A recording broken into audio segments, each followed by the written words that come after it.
Alicia Magnus Lewis here with the Los Angeles Tribune, and I have the absolute pleasure of sitting here with Erin Dragonsong. She is a teacher of spirituality and magic. She helps individuals through her coaching who are heart-centered entrepreneurs and business owners, and she's also an author.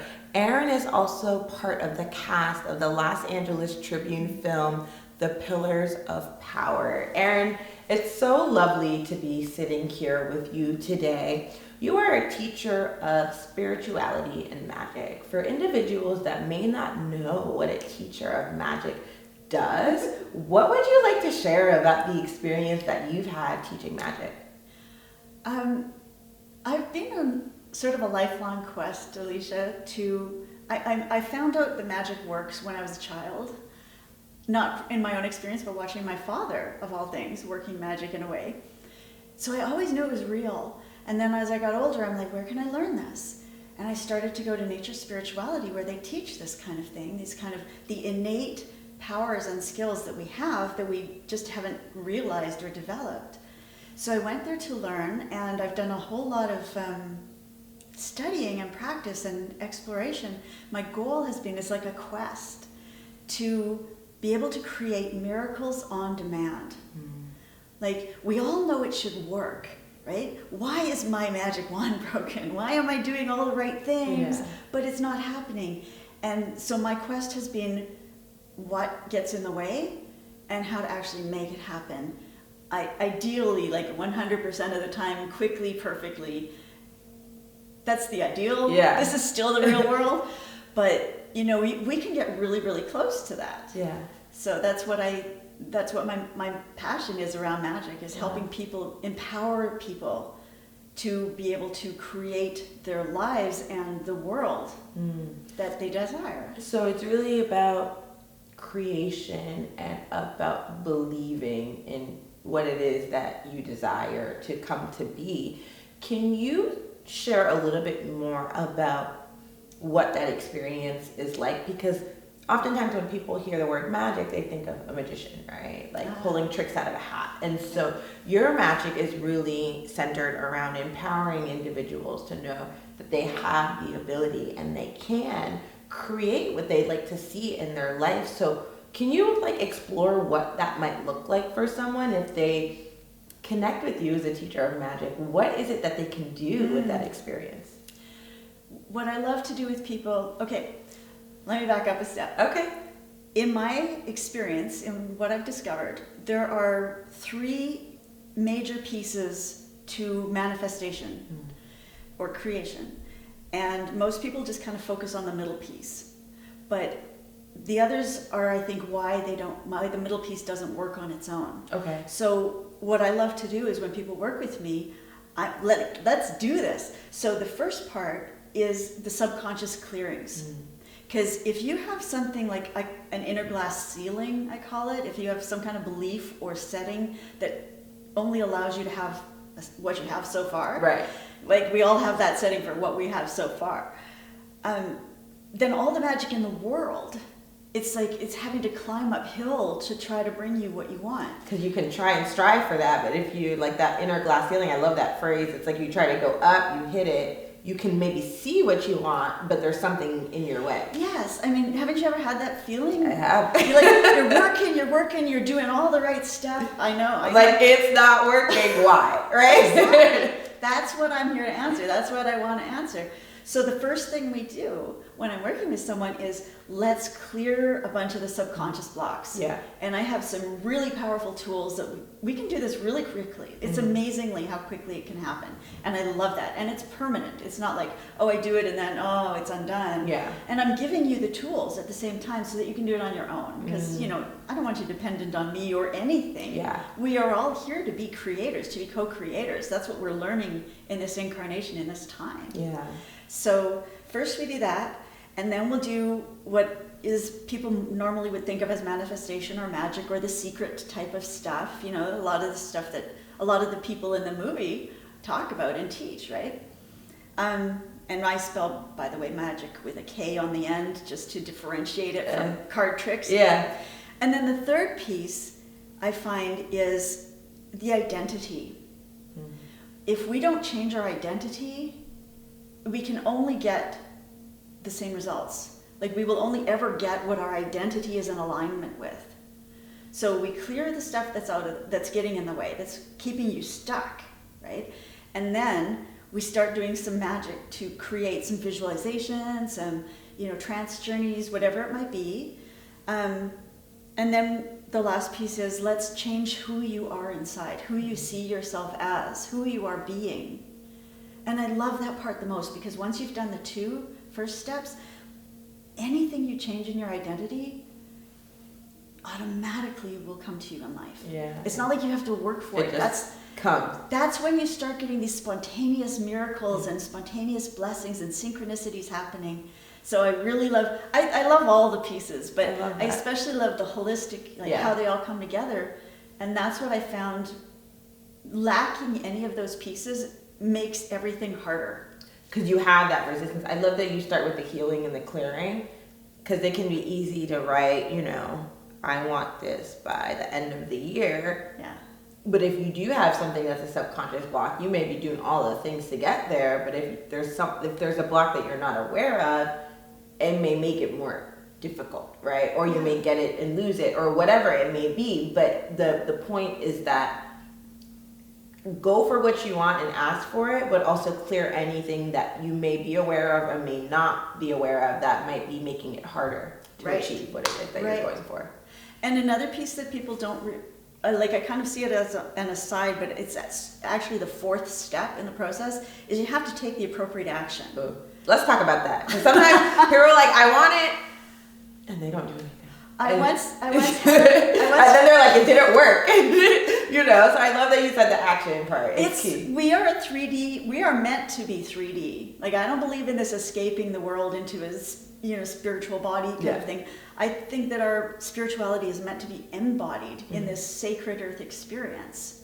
So that practical action, that's what we're here for, that real world action. We want to enlighten it, and we want to elevate it and speed it up with all of those other pieces, but we still have to take action. Yeah. Like I once had this fellow who wanted to meet the love of his life. And I worked with him, and we're doing the various pieces. And it got to the action part, and I said, so tell me what you're doing to actually meet new people. And he goes, oh, I don't go anywhere. I just stay in my house. Unless you're swiping, it might be a little bit hard to meet. Nowadays, you have that option. But at the time, there weren't even cell phones. Right. So it's like, but I love that. I think that action piece is so critical. So you are a teacher of spirituality. You teach magic. You also are an author. So what encouraged you to be part of an anthology book? Same thing that brought me here to be part of Pillars of Power. There's so much pain in the world, and it just feels like more and more every day, honestly. People are struggling so much. We have the power to change this world, and everything I've learned gives us that power. I need to share that with people. And even more than that, like the anthology itself it's called Epic Transformations, international bestseller. And thank you. I'm just one of many. There was wonderful authors in there. But it was focused around what was their biggest transformational moment, right? And they are really some raw and tender stories. And the message behind mine in that was, we have a finite amount of time on this earth, and the earth has a finite amount of time depending on how things go. I mean, I think everything's going to be okay, but we still have to do our part. So I really love to encourage people to find out what they're here for. Like your soul mission, to me, your soul mission is everything. It's why I'm here. It's why I do what I do. So spreading that inspiration to, you're here for a purpose. Yeah. You've been training for this purpose for lifetimes, right? Like maybe the hundreds, or even if you just believe in this, like too many decades, you've been training for this. It's the big game. And now it's time, we got to get in and play. Yeah. So I'm curious here, because sometimes we hear words like live out our life's purpose, or what is our mission in life? And we might open up a journal or a notebook and try and say, what is my purpose? And get stuck.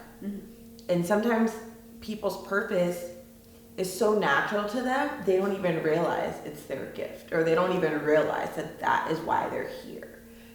So what are ways that people can reflect on their life, their experiences, their gifts that they may not even realize are a gift, but it's so just a part of them, for them to help understand with a little bit more clarity what their purpose or their mission might be? Right. I love that question, Alicia.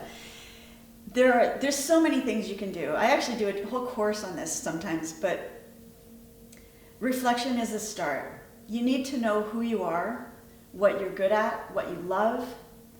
It's helpful sometimes to ask people who are close to you, like, what do you think is my superpower?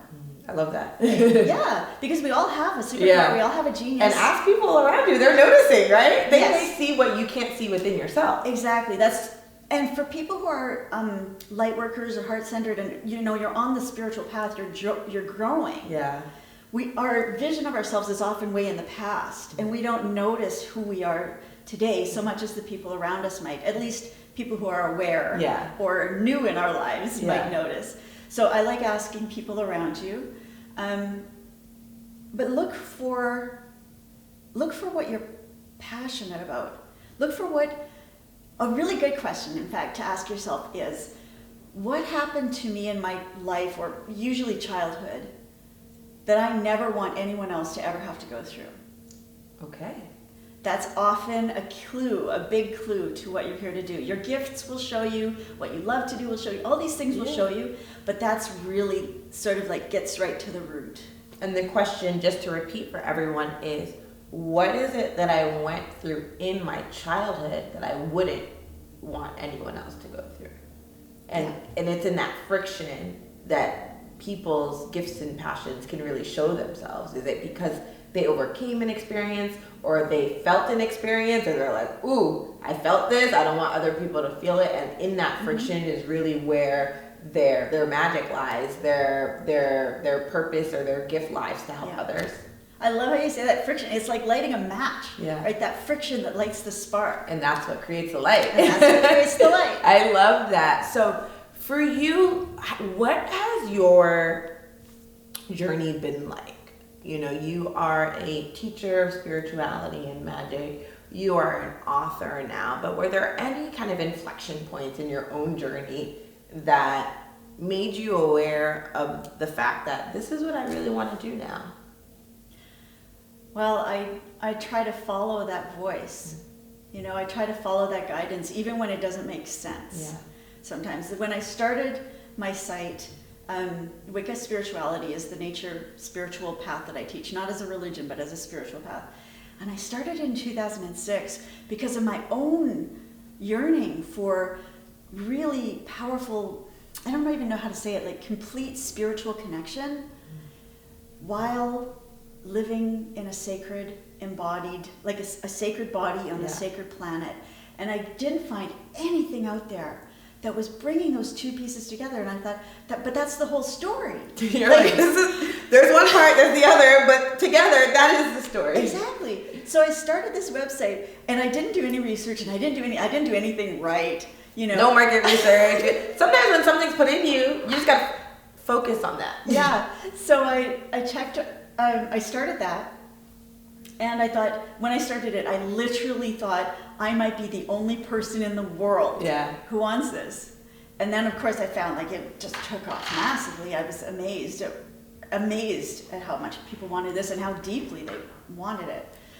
So, what was my answer? What was your question? Well, it was really how did you come down your journey? So you said in 2006 I started the website. Yeah, you didn't do market research. You were just honing in on what you thought people advocating needed. that. Right. And I mean, but for those of you that are tuning in, sometimes something is put within you, and you might do research to figure out should I not do it. But sometimes, because creation comes from within, so sometimes it's put within you to go down that path. Yeah. So research is great contextual, but always listen to that voice too. So what I'm doing now, just so you know, is around 2018, I started to feel the energy shifting, that I was not supposed to be doing that anymore, that I was supposed to be doing something else. And what I found that I'm supposed to be doing is taking all of the wisdom and practical strategies that I've learned in building an online business and online courses and all that, and sharing that with other people who have a message and a mission, because there is this balance. It has to be aligned. Yeah. It has to be authentic. It has to be spiritually, resonant with what you want to do. And, there's tools to help you get that. Of course, the magic tools are a big part of whatever I do. But there's also practical business strategies. It helps being psychic, because I bring a lot of that into my work as well, and into helping people find what they can do, what they can offer, the way to frame what they offer so that people get it and people want it. Yeah. Right? It's like thinking through what you just shared, kind of hearing someone out and what they're trying to do, but helping them channel a voice and a message that will resonate with others, kind of being that, supporting them in that journey and that translation experience. So you are a part of the Los Angeles Tribune produced film, A Pillars of Power, that is exploring the intersection of science and spirituality across a number of different principles or tenets of life. For you, what was it about the Pillars of Power that made you want to be a part of the film, and what message did you really want to get out there? What I love about the Pillars of Power is that I see it as a bridge between where we are and where we want to be, both individually and collectively. Like The Secret came out 20 years ago, right? And it was great. It woke up a lot of people to things that we had never talked about in this culture, most of us, right? So that was all great. And we've only got this far, though. And now everybody's going, yeah, but it's not working all on its own. I'm doing all that stuff. Why isn't it working? I think this is the next step. How do we get from this level of awareness of our power to actually being able to activate it and harness it and use it to change the world in the way that we want and to change our own lives? I mean, it's got to start in us, right? Yeah. We have to be healthy and happy and stable, or in whatever that means to us, financially especially. That's one of the things I'm really, heart-centered people often go, oh, well, it's not about the money. It's like, yes, and it's about the money. Two things can be true, and many more than two things can be true. Because if you don't have the revenue to resource your work, it's a death blow to your mission. Yeah. And that's one thing I learned the hard way, and that's one thing I try to help people, heart-centered people, really get. Spiritual people, lightworkers, but you need to resource yourself, because money is an energy of movement, an energy of transformation, of power, of freedom in this world up until now. Yeah. That's going to change, but up until now. So I like to help people own that and really transform the whole dialogue, the whole inner dialogue around money and well-being, financial well-being and stuff. That's really, really powerful. So, Erin, it has been such a pleasure speaking with you today. As we come to a close, what is a message on your heart that you really just want to share with people that are listening right now? Oh boy, okay. I've been waiting my whole life.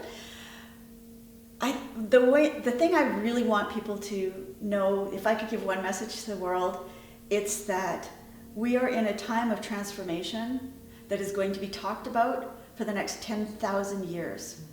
We are the people who came here. We are the angels, the strongest of the angels, embodying here now. We had to be to do this, right? So every one of you who's watching this and is caring about the planet and wanting to be a part of this change, you are one of the strongest of the angels. And I've seen visions of the future, and it's going to be beautiful. And it's closer than we think. So even though all of this stuff on the 3D level, the news and people talking and all of this is really kind of scary sometimes, or depressing, or, it's hard to listen to what's going on out there. But if you keep tuning into nature, or keep tuning into that inner divine voice, or just keep getting quiet inside yourself and seeing what's really true in this moment, you can tap into that feeling of possibility and opening that the world is going through, like a butterfly coming out of its cocoon. This is the spiritual golden age that we are entering, and we're all here to be a part of it. And that's why I'm so passionate about helping people with their mission. Because your mission is what you came here to do for this transformation of the planet into heaven on earth. So more than anything else, we need people to live their mission.